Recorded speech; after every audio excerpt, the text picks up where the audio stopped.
Salut à tous, alors petite vidéo à la cool, j'espère que vous allez bien et j'aimerais revenir en fait, puisque ce matin en fait j'ai fait un petit coup de gueule on va dire sur, voilà je te l'avais dit donc j'ai appelé la chaîne en fait Johan Autrement parce que je parle vraiment de tout et de rien, ça plaît pas et on va dire que c'est pas important.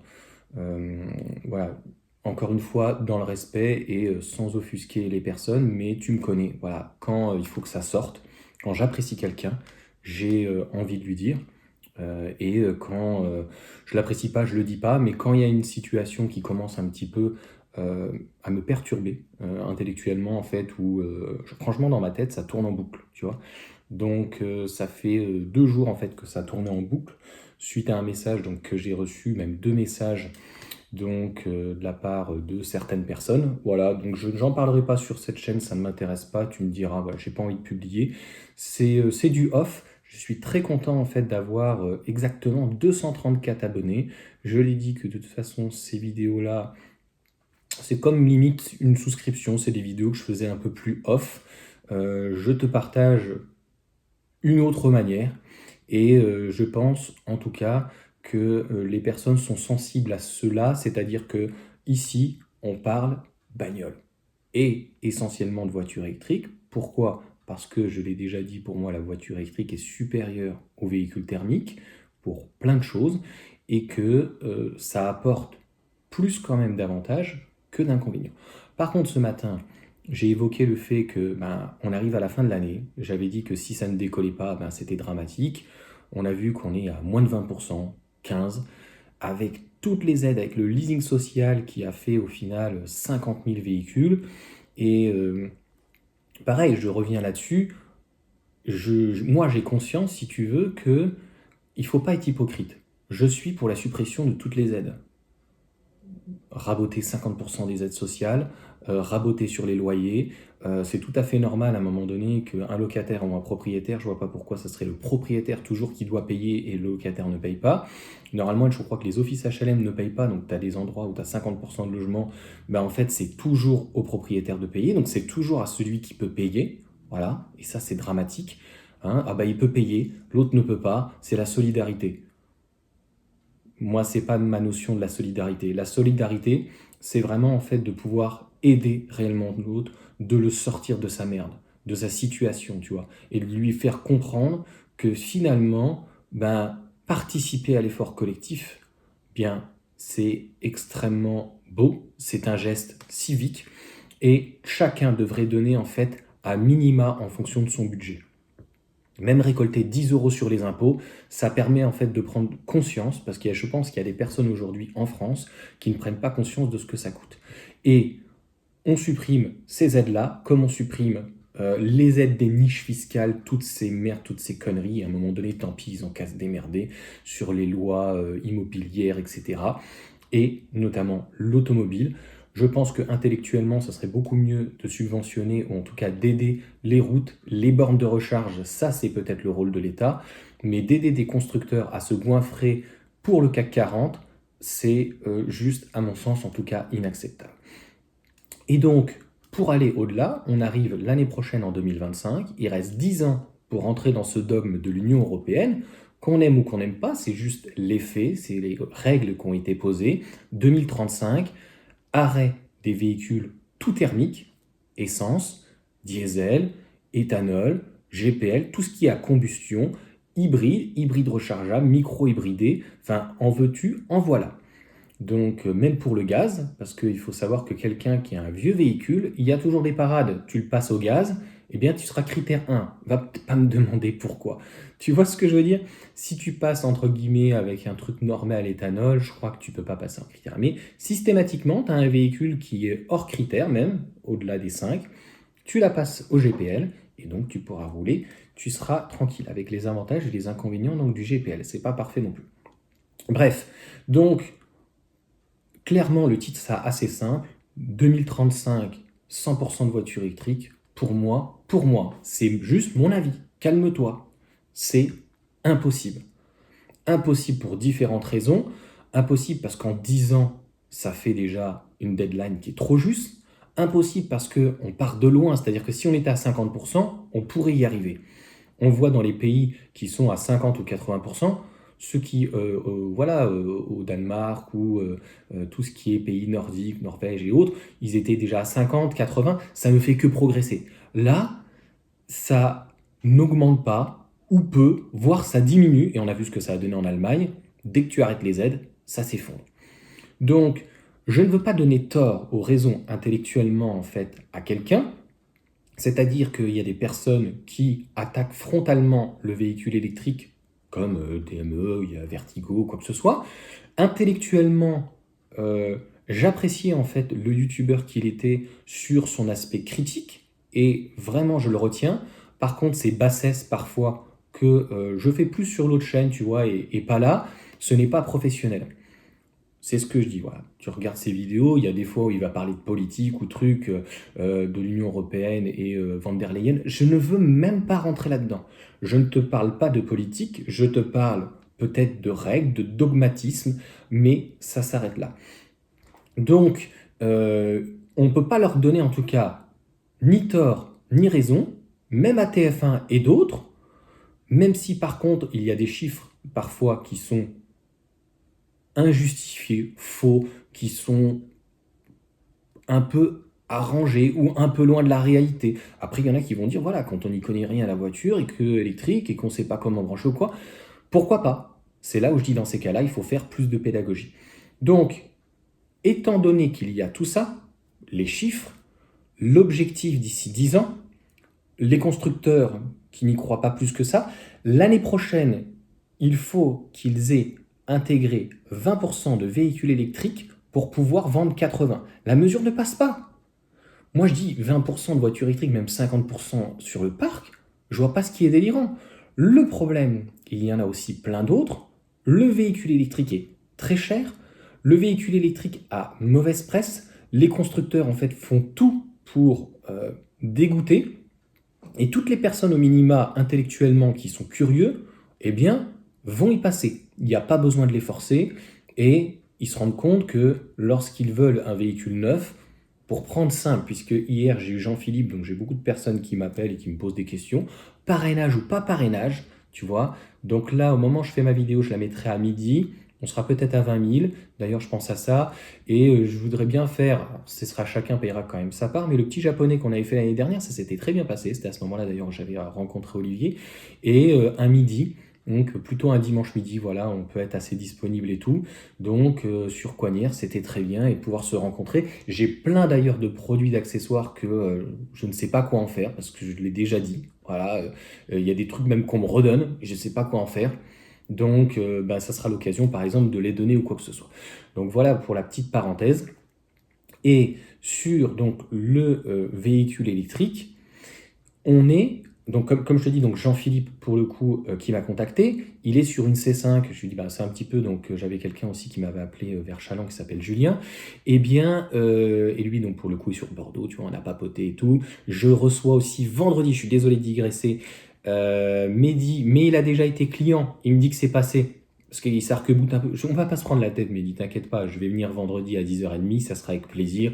Et il n'y a pas de parrainage, c'est pas grave, ça va pas me tuer. Tu sais, j'ai fait plein de vidéos entre, je sais plus, là, quand il n'y avait plus les parrainages, là, de mars à je sais plus quand. J'ai fait la réception avec Guy, j'ai fait 2-3 réceptions sur Morpa et j'ai eu plein de personnes au téléphone qui m'appelaient et tout. Je ne donne pas des rôles de conseil, je suis pas un conseiller en automobile. Je me permets pas, comme j'ai dit à Jean-Philippe, c'est pas moi qui achète.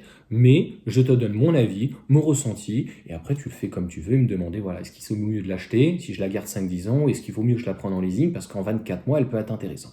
Voilà, là-dessus, on est rentré. Donc, ce type de personne, entre guillemets, pour te donner un exemple, donc Jean-Philippe, il a regardé en hybride, c'était pas le RAV4, il a regardé le Tucson en hybride rechargeable, il est à 45 000 euros le truc. Là, il peut toucher un modèle Y à 35 000. Donc, on ne peut pas dire que le prix soit réellement cher. Mais en Europe, en France, il n'y a plus de pognon. Il y a aussi ça. Les crédits sont chers. Et pourquoi ils sont chers? Parce que l'inflation est galopante. Donc pour réduire la taxation, l'inflation, il faut avoir des taux, on était à des taux zéro, voire négatifs. C'est destructeur aussi pour l'économie. Je ne sais pas si tu te rends compte, ça veut dire que pour, entre guillemets, les grands de ce monde, ils te donnent de l'argent. Tu es à -2, ils te donnent de l'argent. Tenez, voici mon argent et je vous donne de l'argent pour, donc, entre guillemets, en user. Même si c'est pas comme ça que ça fonctionne, que c'est dématérialisé, on va dire, grossièrement, voilà, c'est comme ça que ça fonctionne. Donc aujourd'hui, c'est grippé, c'est pour ça que là, pour le mois de septembre, normalement, les taux vont redescendre un petit peu, le taux directeur, et donc les taux à la consommation vont rebaisser un petit peu. 2025, tu vois bien que les constructeurs n'y croient pas, et donc je vois pas à 2026, 2027, qu'est-ce qui va faire que...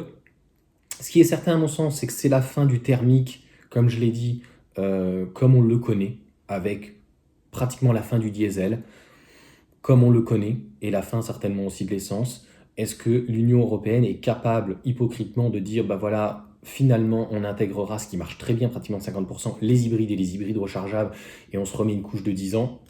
C'est tout à fait possible, hein. Tu sais que c'est des girouettes, on en a discuté d'ailleurs avec Hugues, et on est là-dessus, on est complètement d'accord. Et il est sur Paris, il me dit, Anne Hidalgo, c'est une posture. Voilà, elle s'est mise avec les gens, les verts, les écologistes. Par contre, là-dedans, c'est comme la religion, il y a des gens qui sont... ils ont un problème mental. Tu sais, c'est ces gens qui prônent le vélo, et vont éventuellement faire du vélo, et ils partent en avion, tu vois, pour faire le G20 ou la COP 21, etc. Tu vois, c'est Marion Aubry, Manon Aubry, pas Marion, Manon Aubry qui fait du vélo et qui finalement se retrouve à se faire voler son vélo par une racaille, tu vois, mais qui dit non, il n'y a pas de problème, tu vois, c'est cette ambivalence, ce problème-là. Bref, donc ne parlons pas en tout cas de politique, parce que je vais encore me faire taper sur les doigts, mais surtout d'expliquer que pour toutes ces raisons, la voiture électrique en 2035, 100% et l'arrêt, la commercialisation donc du neuf des véhicules thermiques, c'est tout bonnement impossible. Je vois pas en fait comment c'est possible. Je te donne un autre exemple. Sur le Linky, il y a aujourd'hui 2 millions de personnes qui n'ont pas le Linky. On a vu ce que ça donnait pendant le Covid et tout. Je ne veux pas rentrer là-dedans. Mais tu vois, tu vas obligatoirement te arriver sur un mur. À combien? Je ne sais pas. Là, on est déjà à un mur. On est déjà, c'est comme ça en bourse, tu as des bougies et tu as des, je sais plus comment on appelle ça, c'est pas un mur ou un put, ça bloque en fait à un seuil, tu vois. Là, le seuil de verre, déjà, ça bloque à 20%. Donc, on va voir ce que l'État va faire l'année prochaine, mais on ne peut pas vivre au-dessus de ses moyens continuellement. Et à un moment donné, moi, je préférais qu'on finisse comme la Grèce ou ce qui s'est passé au Portugal ou un peu en Espagne. Je suis désolé, ça va chialer, hein, et tout le monde devrait payer, du plus pauvre au plus riche, parce que c'est pas toujours en fait entre guillemets à celui qui gagne 2 000 € par mois de payer, mais comme diraient certains, une bonne guerre. Ben non, une guerre, il y en a jamais des bonnes, et c'est toujours en fait le peuple qui trinque, et la population, etc., et les bâtiments et tout, c'est une honte. Donc voilà. Voilà en tout cas pour toutes ces informations. Tu me diras ce que tu en penses, mais c'est la seule chose qu'on peut reprocher à l'Union européenne. Pourquoi ils ont fait ça? Je ne sais pas, parce qu'a priori du pétrole, il y en aura toujours ou quoi. Est-ce que l'hybride, de toute façon, c'est la solution? On voit bien que l'hybride, finalement, ne consomme pas forcément pratiquement moins, éventuellement sur une Yaris, mais c'est pas transcendant. En fait, on n'a pas trouvé la solution parfaite. Et d'importer éventuellement des batteries, parce qu'en fait, on n'a pas fait, encore une fois, cette logique de mine, etc. C'est pour ça que, à mon sens, rien n'a été pensé aussi en amont, comme je l'explique tout le temps. Donc peut-être que, si il y des mines seulement qui se mettent à produire en Europe, pourquoi pas? Mais toute cette industrialisation, ça prend beaucoup de temps. Et même si aujourd'hui, je crois qu'on a 3 constructeurs, ACC, Vector, je ne sais plus comment ça s'appelle, enfin, c'est pas que c'est pas important, c'est triste pour l'Europe et pour la France, c'est que ce seront des acteurs euh, extrêmement minoritaires. C'est pour la France, on voit, et ça passe obligatoirement par l'ouverture de mines et de fabriquer donc fabriquer les batteries sur place. On a bien vu ce que ça donne avec ces fanatiques d'écologistes, hein. Ils s'habillent certainement avec des trucs made in China, made in Taïwan ou quoi machin. Mais dès que tu commences à faire quelque chose, c'est non. On a vu en Allemagne, c'est nice, c'est machin, ça s'énerve, ça s'accélère et tout. C'est clairement une honte. On n'a même pas essayé de réfléchir à la solution. Et a priori, la solution pour les mines, on les a, et de remplir au fur et à mesure, et pas de créer en fait, je sais pas comment on appelle ça, c'est une mine ouverte. Et a priori, est-ce que c'est responsable, raisonnable, environnementalement parlant? Oui, a priori, oui. Oui, donc on a du lithium. Pour une fois, on n'a pas de pétrole, mais qu'on a du lithium, on s'en sert pas. Qu'est-ce qu'on attend pour être heureux et d'avoir encore une fois un circuit virtueux? Mais il y a un tel travail à faire. D'ailleurs, je mettais un commentaire à une personne donc, sur la chaîne et je lui disais, mais tu sais, en Île-de-France, moi j'ai un copain qui est responsable d'un site. Autant en Vendée, il recycle tout et je suis finalement plus favorable à ce qu'on enterre, à ce qu'on brûle pour l'atmosphère, tout bêtement. Et ils appellent ça les déchets ultimes, je crois, de mémoire ou je ne sais plus comment ils appellent. Et on sent que, par exemple en Vendée, parce que je parle de ce que je sais et de ce que je connais, il y a une belle revalorisation. En Île-de-France, c'est une catastrophe. Des fois, il me dit, tu sais, Johan, on prend les déchets verts et puis on a des poubelles, on doit aller chercher à tel endroit, on mélange, rien à foutre. Voilà.